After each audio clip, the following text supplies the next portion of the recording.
There's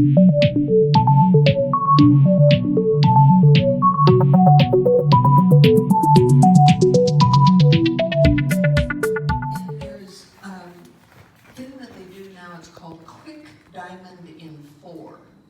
So what usually you're gonna precede that quick diamond in 4 with a half of a diamond turn, but not always.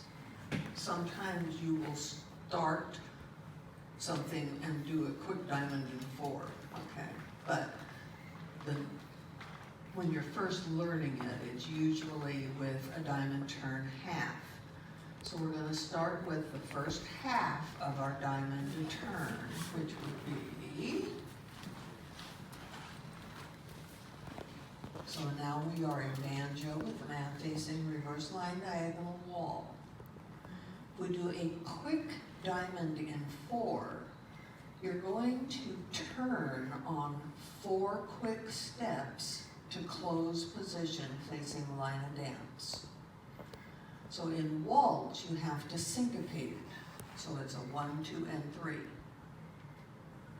So you're going to step forward, blending into closed position, side.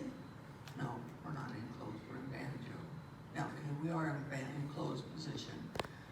Back and back. So it's a turn, side, back, back. So you're adding an extra step to what would normally be the diamond turn. Because if he were to do a regular, the next diamond of the diamond turn would be a 1, 2, 3. You're in banjo. And all you're going to do is add another step to it into closed position. That's it. So you're in banjo and you add the last step to closed. I said it wrong earlier. Okay. Normally we'll end up with a man facing line of dance or line of dance and wall. Be sure to get at least to line of dance and wall. And if we want you to face line, a lot of times, or diagonal line and center, we'll say face line so that you know that you're going to follow it with a left face turn of some description. Okay? But that's been a lot more in foxtrot than it is in waltz. In waltz, it's a little different because you've done that one measure, you've got another measure of the sequence to fill up. So it's afterwards so that it blends into the next thing. So this is a real common sequence is diamond turn half, quick diamond in 4, dip back and recover. And then you've got a lead foot free for whatever comes next. So the quick diamond in 4, you stay in banjo until the last step blends to closed. Yeah. Gentlemen, that you're stepping in a forward and side motion, not side away from partner. I'm seeing some of the toe marks are a little sloppy, shall we say? Make sure when you do your toe mark, gentlemen, that you are doing around here and you're taking this last step on a diagonal line of dance in the wall. And I'm seeing some of them with the guys pulling away a little bit on that step and taking more of a side step than a side and forward step. You want to be sure to keep your Velcro together with your partner and make sure that that step is going on a diagonal. Don't step away from your partner. So the toe mark is here. So you should still have your little tummies. But he has to, shall we say, delay his last step just a little tiny bit to allow the ladies to get to that banjo position.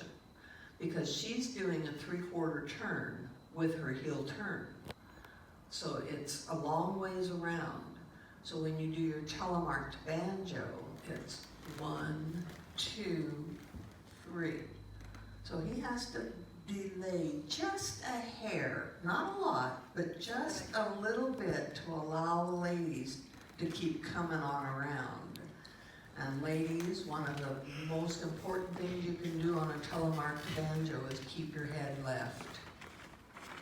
Because if you turn your head to the right, it's going to be really tough to go to banjo position. So when the ladies are doing their heel turn, but they do transfer to a toe push off. So it's 1, 2, 3. So I'm pushing off into that banjo position with my toe, but I'm doing a heel turn. We have our way to do that. Yeah, yeah. Normally a back whisk will come at you from banjo position. Normally, but not always. If you're in banjo for a back whisk, he's going to step back, she's stepping forward. Now he's going to turn his upper body frame as he takes a kind of a side and back step, which is going to bring the ladies around to a semi-closed position. And since it's a whisk, we're both going to bring the lead foot around and hook it in back. We end up standing on our lead foot with the trailing foot free in that whisk line. But instead of the man moving forward into the whisk, he's backing up into the whisk. Okay? Because if we do a standard whisk, it's forward, forward, and hook. And he's kind of doing a locking action. Okay? But the back whisk, he's stepping back, back and side, and then we're bringing that foot around into the whisk. So you're in semi-closed position.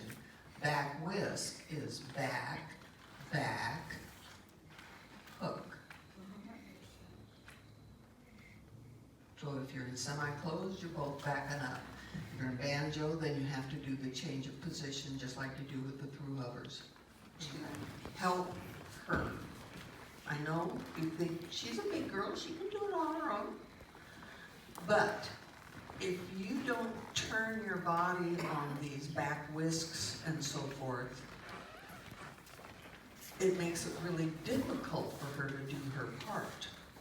So when you do your through hover, remember that it is 2 forward steps, not a closing step. It's forward, forward rise, and recover back if we're going to banjo. He's doing that body rotation, which is turning me to banjo. And the same on the back whisk. He has to, on that second step, if he just steps back, how is the lady's gonna turn to semi? On her own. On her own. And it's hard to do. Because for one thing, he's blocking her from turning. So it really, really helps, fellas, if you think of that second step of that back whisk as more of a side step and then into the whisk line. Because that pulls her and turns her to semi-closed position. So when you do your back whisk, 1, 2, 3.